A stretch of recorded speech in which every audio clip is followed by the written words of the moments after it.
உங்களோட மருந்துகளை எப்படி வீட்டில் ஸ்டோர் பண்ணுறதுன்னு தெரிலையா? வாங்க நான் உங்களுக்கு சொல்லித்தரேன். டாப் 5 மெடிசன் ஸ்டோரேஜ் டிப்ஸ் பற்றி உங்களுக்கு தெரியணும்னா வீடியோவை ஃபுல்லாக பாருங்கள்.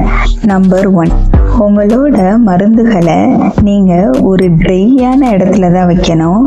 லைக் கபோர்டு, ட்ராயர் அந்த மாதிரி இடத்துல தான் வைக்கணும். ஏன்னா அப்படி நீங்கள் வைக்கலைன்னா அதில் ஹீட்டு பட்டு உங்களோட மெடிசன்ஸ் ஓட தன்மையை குறைச்சிரும்.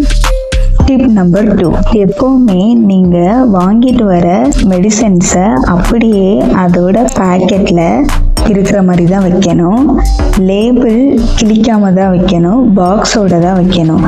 ஏன்னா நீங்கள் பேக்கெட்டை விட்டோ பாக்ஸை விட்டோ நீங்கள் எடுத்து வெளில வச்சிங்கன்னா அது வெளிச்சத்தோட ரியாக்ட் ஆகி ஹீட்டோட ரியாக்ட் ஆகி அதோட தன்மை போயிடும்.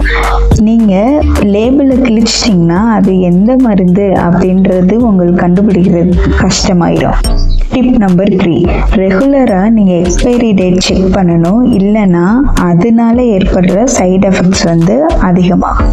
டிப் நம்பர் 4, குழந்தைகள் கிட்ட நீங்கள் வளர்க்குற பெட்ஸ் கிட்டலாம் இருந்து உங்களோட மருந்துகளை நீங்கள் தனியாக ஒரு டப்பாவில் எடுத்து ஹைட்டான இடத்துல கபோர்டு அந்த மாதிரி இடத்துல வச்சுருங்க. இல்லைன்னா அதை எடுத்து குழந்தைங்க விளையாட்டுத்தனமாக சாப்பிட்டாங்கன்னா அது அவங்களுக்கு சைடு எஃபெக்ட்ஸ் ஏற்படுத்தும். டிப் நம்பர் 5, சில மெடிசன்ஸை நீங்கள் ஃப்ரிட்ஜில் வைக்கிற மாதிரி வரும். அது என்னென்ன மெடிசன்ஸ்னால், நீங்கள் சுகருக்கு போடுற இன்ஜெக்ஷன் அந்த பாட்டிலை ஃப்ரிட்ஜில் வைக்கிற மாதிரி வரும். அப்புறம் நீங்கள் கண்ணில் போட்டுக்கிற ஐ ட்ராப்ஸை நீங்கள் ஃப்ரிட்ஜில் வைக்கிற மாதிரி வரும். ஏன்னா இது சில மெடிசன்ஸ் கூலான இடத்துல இருந்தால் தான் அதோட பொட்டன்சி எல்லாமே இருக்கும்.